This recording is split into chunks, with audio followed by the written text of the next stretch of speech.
ಕುರುಕ್ಷೇತ್ರ ಯುದ್ಧದ 18ನೇ ದಿನ. ಎಲ್ಲರ ಹದ್ದಿನ ಕಣ್ಗಳು ಒಬ್ಬನನ್ನು ಮಾತ್ರವೇ ಗಮನಿಸುತ್ತಿತ್ತು. ಏಕೆಂದರೆ ಅಂದಿನ ದಿನ ಇಡೀ ಯುದ್ಧವೇ ಮುಕ್ತಾಯಗೊಳ್ಳುವುದೇ ಇಲ್ಲವೇ ಎನ್ನುವುದು ಆ ವೀರನ ಕೈಯಲ್ಲಿತ್ತು. ಯುದ್ಧ ಭೂಮಿಯಲ್ಲಿ ಆಹಾರವಿಲ್ಲದೆ, ನೀರಿಲ್ಲದೆ, ಕೇವಲ ಗಾಳಿಯನ್ನು ಮಾತ್ರ ಶ್ವಾಸಿಸಿಕೊಂಡು ಒಂದು ಆನೆ ಜೀವವನ್ನು ಕೈಯಲ್ಲಿಟ್ಟುಕೊಂಡು ನಡೆಯುತ್ತಿತ್ತಂತೆ. ಆ ಆನೆ ಯಾವಾಗ ತನ್ನ ಕೊನೆಯುಸಿರೆಳೆದು ಮಣ್ಣಿನಲ್ಲಿ ಉರುಳುವುದೆಂದು ಕೆಲವು ಹದ್ದುಗಳು ಬಾನಲ್ಲಿ ಹಾರುತ್ತಾ ಗಮನಿಸುತ್ತಿತ್ತು. ಇಲ್ಲಿ ಆ ಹದ್ದುಗಳೇ ಪಾಂಡವರುಗಳು ಮತ್ತವರ ಪಡೆಗಳು. ಹಾಗಾದರೆ ಆನೆ ಯಾರೆಂದು ನಿಮಗೆಲ್ಲ ತಿಳಿದಿರಲೇಬೇಕು.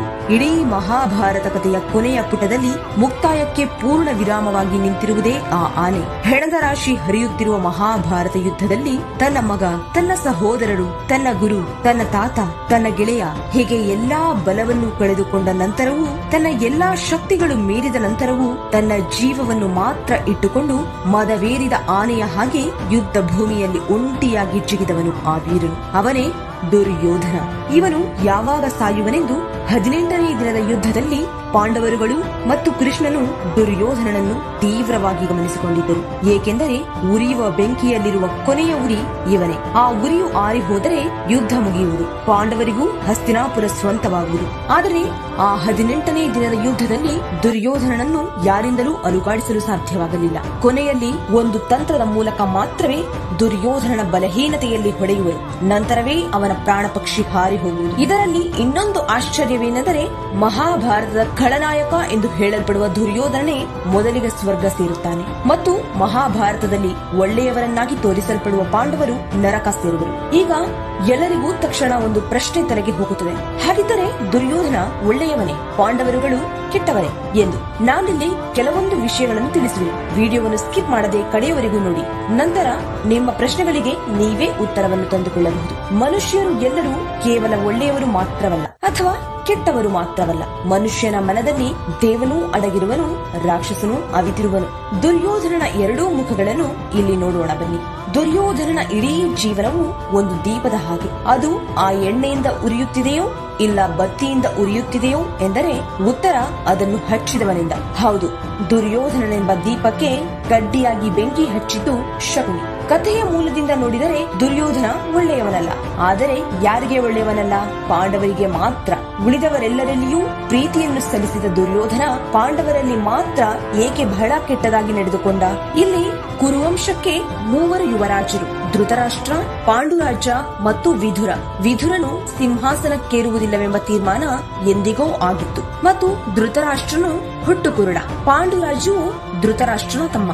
ಮುಂದೆ ಹಸ್ತಿನಾಪುರಕ್ಕೆ ಅರಸನಾಗುವ ಅಧಿಕಾರ ಈ ಧೃತರಾಷ್ಟ್ರ ಮತ್ತು ಪಾಂಡುರಾಜುವಿಗೆ ಇರುವುದು. ಧೃತರಾಷ್ಟ್ರನಿಗೂ ಪಾಂಡುರಾಜುವಿಗೂ ಚಿಕ್ಕಂದಿನಿಂದಲೇ ಸಿಂಹಾಸನದ ಮೇಲೆ ಮೋಹ.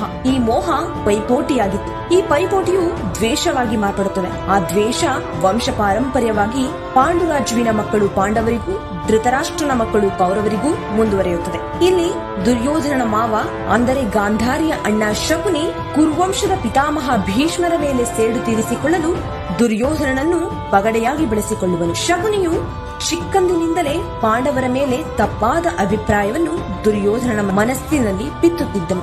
ಆಗಿನಿಂದಲೇ ಪಾಂಡವರು ನಿರ್ನಾಮವಾದರೆ ಮಾತ್ರ ತನಗೂ ತನ್ನ ಸಹೋದರರಿಗೂ ದೊರಕಬೇಕಾದ ಎಲ್ಲಾ ಹಕ್ಕುಗಳು ಸಿಗುವುದು ಎಂದು, ಹಾಗೆ ಸಿಂಹಾಸನ ಎಂದಿಗೂ ತನ್ನ ಸ್ವಂತವಾಗುವುದು ಎಂದು ಹೇಳಿ ದುರ್ಯೋಧನನ ಮನಸ್ಸಿನಲ್ಲಿ ಆಳವಾಗಿ ಹೂತು ಹೋಗಿತ್ತು. ಮುಂದೆ ಕಾಲ ಉರುಳಿದ ಹಾಗೆ ಪಾಂಡವರುಗಳು ಕೌರವರುಗಳು ದ್ರೋಣರ ಬಳಿ ವಿದ್ಯೆಯನ್ನು ಕಲಿತು ಹಸ್ತಿನಾಪುರಕ್ಕೆ ಮರಳುವರು.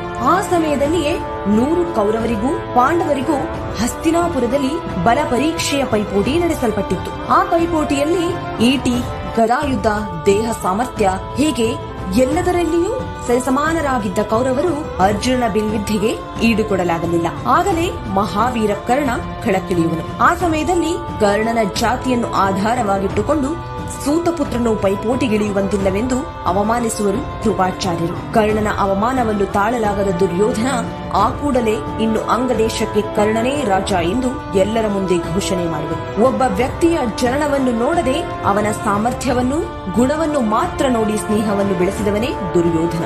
ದುರ್ಯೋಧನನ ಗುಣವನ್ನು ಮೆಚ್ಚುವ ಇನ್ನೊಂದು ಸಂಭವವೇನೆಂದರೆ, ದುರ್ಯೋಧನನ ಪತ್ನಿ ಭಾನುಮತಿಯ ಕೋಣೆಗೆ ಹೋಗಲು ದುರ್ಯೋಧನನ ಸಹೋದರರಿಗೆ ಅನುಮತಿ ಇಲ್ಲ. ಆದರೆ ಅಲ್ಲಿಯೇ ಒಂದು ಬಾರಿ ದುರ್ಯೋಧನನ ಪತ್ನಿ ಭಾನುಮತಿಯು ಕರ್ಣನು ಪಗಡೆಯಾಡುವಾಗ ಭಾನುಮತಿ ಸೋಲುವ ಕ್ಷಣದಲ್ಲಿ ಎದ್ದು ಹೋಗಲು ಪ್ರಯತ್ನಿಸುವಳು. ಕರ್ಣ ಕರ್ಣನು ಎಲ್ಲಿ ಹೋಗುವೆ, ಆಟವನ್ನು ಮುಂದುವರಿಸು ಎಂದು ಹೇಳಿ ತಡೆಯಲು ಹೋದಾಗ ಕೈತಪ್ಪಿ ಅವಳ ಸೊಂಟಕ್ಕೆ ಕೈತಾಗಿ ಅವಳ ಮುತ್ತಿನ ಡಾವು ಕಳಚಿ ಮುತ್ತುಗಳೆಲ್ಲ ಕೆಳಗೆ ಬೀಳುವುದು. ಆಗ ಆಕಸ್ಮಿಕವಾಗಿ ದುರ್ಯೋಧನನು ಅಲ್ಲಿಗೆ ಬಂದಾಗ ಕರ್ಣನಿಗೂ ಮತ್ತು ಭಾನುಮತಿಗೂ ಧರ್ಮ ಸಂಕಟವಾಗುತ್ತದೆ. ತನ್ನ ಸ್ನೇಹಿತ ನಡೆದದ್ದನ್ನು ತಿಳಿಯದೆ ತಪ್ಪಾಗಿ ತಿಳಿಯುವನು ಎಂದು ಹೆದರುವನು ಕರ್ಣ.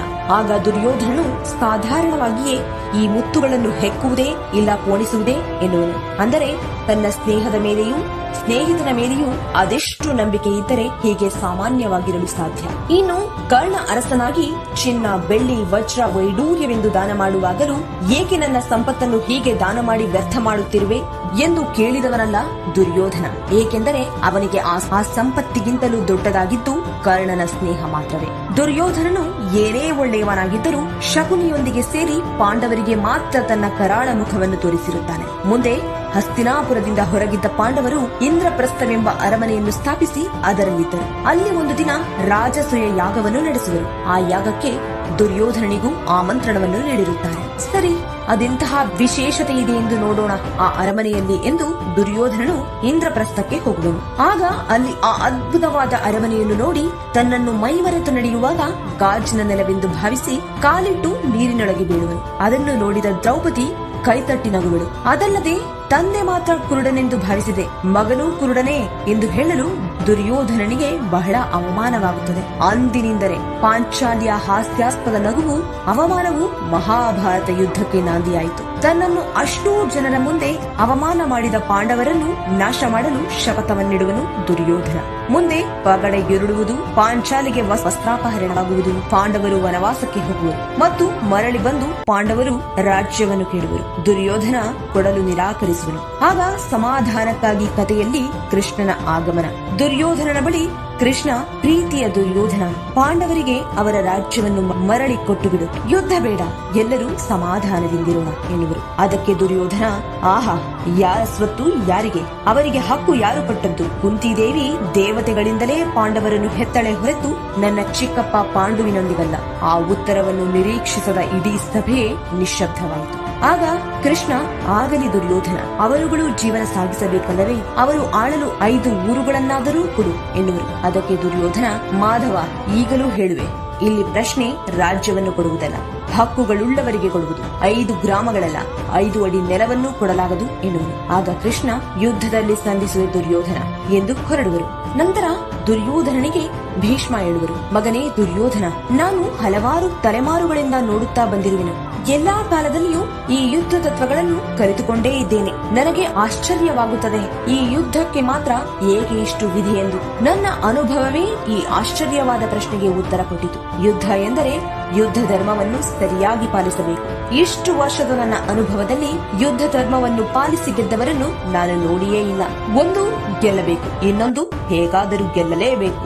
ಇದರಲ್ಲಿ ಸಂಬಂಧಗಳನ್ನು, ವಿಧಿಗಳನ್ನು, ಧರ್ಮಗಳನ್ನು ಯಾರೂ ನೋಡುವುದಿಲ್ಲ. ನ್ಯಾಯ ಅನ್ಯಾಯವನ್ನೂ ನೋಡುವುದಿಲ್ಲ. ಗೆಲುವನ್ನು ಮಾತ್ರ ಎಲ್ಲರ ಗುರಿಯಾಗಿಸಿಕೊಂಡಿರುತ್ತಾರೆ. ಕೃಷ್ಣನೋ ಪಾಂಡವರನ್ನು ಗೆಲ್ಲಿಸಲು ಏನು ಬೇಕಾದರೂ ಮಾಡಬಹುದು. ಅದರಲ್ಲಿ ತಂತ್ರಗಳಿದ್ದೇ ಇರುತ್ತದೆ.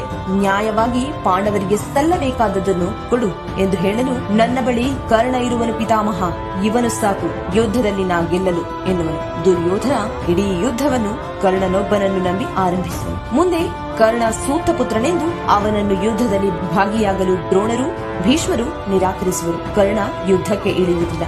ಸಾಲಾಗಿ ಎಲ್ಲರೂ ಯುದ್ಧದಲ್ಲಿ ಸಾಯುವರು. ಭೀಷ್ಮರು, ದ್ರೋಣರು, ಹೀಗೆ ಎಲ್ಲರೂ ಮರಣವನ್ನಪ್ಪಿದರು. ನಂತರ ಕರ್ಣ ರಣರಂಗಕ್ಕೆ ಕಾಲಿಡುವನು. ಕರ್ಣನು ಬಂದ ನಂತರ ಕೌರವರ ಪಡೆಗೆ ಮತ್ತೆ ಜೀವ ಬರುತ್ತದೆ. ಮುಂದೆ ಕರ್ಣನ ಶಾಪವೆಲ್ಲವೂ ಯುದ್ಧ ಭೂಮಿಯಲ್ಲಿ ಫಲಿಸುವಾಗ ಅವನ ರಥಚಕ್ರ ಮಣ್ಣಿನಲ್ಲಿ ಹೂತು ಹೋದಾಗ ಕೃಷ್ಣನ ಹೇಳಿಕೆಯ ಮಾತಿನಿಂದ ಅರ್ಜುನ ಕರ್ಣನ ಎದೆಗೆ ಬಾಣವನ್ನು ಬಿಡಲು ಕರ್ಣನ ದೇಹ ನೆಲಕ್ಕುರುಳುವುದು. ದುರ್ಯೋಧನನು ಅವನ ಪಕ್ಕದಲ್ಲೇ ಕುಳಿತು ಅಳುವನು. ನೀರಿಲ್ಲದೆ ಮೀನು ಬದುಕಬಹುದು, ಬಾನಿಲ್ಲದೆ ಸೂರ್ಯ ಉದಯಿಸಬಹುದು, ಜೇನಿಲ್ಲದೆ ಹೂಗಳರಳಬಹುದು, ಆದರೆ ನೀನಿಲ್ಲದೆ ನಾ ಹೇಗೆ ಇರಲು ಗೆಳೆಯ? ನಿನ್ನ ಅಂತ್ಯದಲ್ಲಿ ಈ ಯುದ್ಧವೆಂದು ತಿಳಿದಿದ್ದರೆ ಈ ಯುದ್ಧವನ್ನೇ ನಾ ಕೈ ಬಿಡುತ್ತಿದ್ದನಲ್ಲವೇ ಗೆಳೆಯ ಎಂದು ಅಳುವನು ದುರ್ಯೋಧನ. ಮುಂದೆ ಪಾಂಡವರಿಗೂ ಕರ್ಣ ತನ್ನ ಅಣ್ಣನೆಂದು ತಿಳಿಯುವುದು. ಅವರು ದುಃಖಿಸುವರು. ಆದರೆ ಕೊನೆಯದಾಗಿ ಕರ್ಣನ ಅಂತಿಮ ಸಂಸ್ಕಾರವನ್ನು ದುರ್ಯೋಧನನೇ ಮಾಡುವನು. ಕಡೆಯಲ್ಲಿ ಕೌರವರ ಪಡೆಯಲ್ಲಿ ಉಳಿದಿರುವುದು ದುರ್ಯೋಧನ ಮಾತ್ರ. ಅವನು 18ನೇ ದಿನದ ಯುದ್ಧ ಹೊರಡುವಾಗ ಹೇಗಾದರೂ ಅವನನ್ನು ಉಳಿಸಬೇಕೆಂದು ಅವನ ತಾಯಿ ಗಾಂಧಾರಿಯು ಅಷ್ಟೂ ದಿನದಿಂದ ತನ್ನ ಕಣ್ಗಳನ್ನು ಮುಚ್ಚಿದ್ದರಿಂದ ಅವಳ ಪತಿವ್ರತಾ ಶಕ್ತಿಯು ಅವಳ ಕಣ್ಗಳಿಗಿತ್ತು. ಆ ಕಣ್ಗಳನ್ನು ತೆರೆದು ನೋಡಿದರೆ ಆ ಕಣ್ಗಳ ಶಕ್ತಿಯಿಂದ ಎಂತಹ ದೇಹವು ವಜ್ರದಂತೆ ಗಟ್ಟಿಯಾಗುತ್ತದೆ. ಆದರೆ ಈ ತ್ಯಾಗದ ಫಲವನ್ನು ಒಂದು ಬಾರಿ ಮಾತ್ರ ನೀಡಲು ಸಾಧ್ಯ.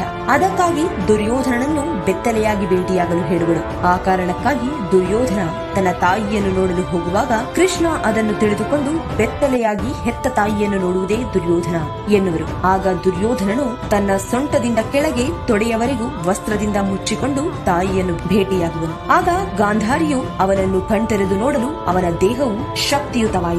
ಆದರೆ ದುರಾದೃಷ್ಟವಶಾತ್ ಅವನ ತೊಡೆಯ ಭಾಗವು ಮಾತ್ರ ಶಕ್ತಿಯನ್ನು ಪಡೆದುಕೊಳ್ಳಲಿಲ್ಲ. ಮುಂದೆ 18ನೇ ದಿನದ ಯುದ್ಧದಲ್ಲಿ ಭೀಮನಿಗೂ ದುರ್ಯೋಧನನಿಗೂ ಯುದ್ಧವಾಗುವುದು. ಭೀಮನಿಗೆ ಸರಿಸಮಾನವಾಗಿ ಹೋರಾಡುತ್ತಿದ್ದ ದುರ್ಯೋಧನ ಒಂದು ಘಟ್ಟದಲ್ಲಿ ಭೀಮನನ್ನು ಜಯಿಸುವ ಸಮಯ ಬಂದಾಗ ಕೃಷ್ಣ ಭೀಮನಿಗೆ ತೊಡೆಯ ಭಾಗಕ್ಕೆ ಹೊಡೆಯಲು ಹೇಳಿ ಸನ್ನೆ ಮಾಡುವರು.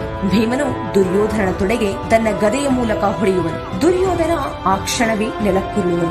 ಇಲ್ಲಿ ಸಾಯುವ ಕೊನೆಯ ಕ್ಷಣದಲ್ಲಿ ತನ್ನ ಜೀವವನ್ನು ಕೈಯಲ್ಲಿ ಹಿಡಿದುಕೊಂಡು ತನ್ನ ತಪ್ಪಿನ ಅರಿಯುವಿಕೆಗೆ ಬರುವನು ದುರ್ಯೋಧನ. ಆಗ ಕೃಷ್ಣ ಹೀಗೆನ್ನುವರು: ಚಿಂತಿಸಬೇಡ ದುರ್ಯೋಧನ, ನೀ ಮಾಡಿದ ಆ 3 ತಪ್ಪುಗಳೇ ಇದಕ್ಕೆಲ್ಲ ಕಾರಣವಾಯಿತು. 1.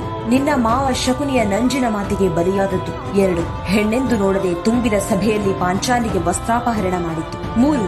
ಯುದ್ಧ ಬೇಡವೆಂದು ನಾ ಕೈಮುಗಿದು ನಿಂತಾಗ ಅದನ್ನು ವಿರೋಧಿಸಿತು. ಹೀಗೆಂದರು. ದುರ್ಯೋಧನ ತನ್ನ ಕೊನೆಯುಸಿರೆಳೆಯುವಾಗಲೂ ಅವನ ಜೀವ ಹೋಗಲು ಒಂದು ತಡೆಯಾಗುತ್ತದೆ. ಅದುವೇ ಅವನು ಯುದ್ಧಕ್ಕೆ ಮುನ್ನ ಅಶ್ವತ್ಥಾಮನ ಬಳಿ ಹೇಳಿರುತ್ತಾನೆ: ಗೆಳೆಯ, ನಾ ಸತ್ತರೂ ನನ್ನ ವಿರೋಧಿಗಳಾದ ಪಾಂಡವರನ್ನು ನೀನು ಕೊಲ್ಲಬೇಕು. ಆಗ ಅಲ್ಲಿಗೆ ಬಂದ ಅಶ್ವತ್ಥಾಮ ಪಾಂಡವರನ್ನು ಕೊಂದಾಯಿತು ದುರ್ಯೋಧನ ಎನ್ನುವನು. ಆಗ ದುರ್ಯೋಧನನ ಜೀವ ಹೋಗುತ್ತದೆ. ಆದರೆ ಅಶ್ವತ್ಥಾಮ ಕೊಂದದ್ದು ಪಾಂಡವರೆಂದು ಎಣಿಸಿ ರಾತ್ರಿಯಲ್ಲಿ ಮಲಗಿದ್ದ ಅವರ ಮಕ್ಕಳನ್ನು. ಇದುವೇ ದುರ್ಯೋಧನನ ಜೀವನ ಚರಿತ್ರೆ. ಈ ವಿಡಿಯೋ ನಿಮಗೆ ಇಷ್ಟವಾಗಿದ್ದರೆ ಲೈಕ್ ಮಾಡಿ, ಹಾಗೆ ಶೇರ್ ಮಾಡಿ. ಇಂತಹ ಅನೇಕ ಉತ್ತಮ ಪೌರಾಣಿಕ ವಿಷಯಗಳನ್ನು ತಿಳಿದುಕೊಳ್ಳಲು ಚಾನೆಲ್ಗೆ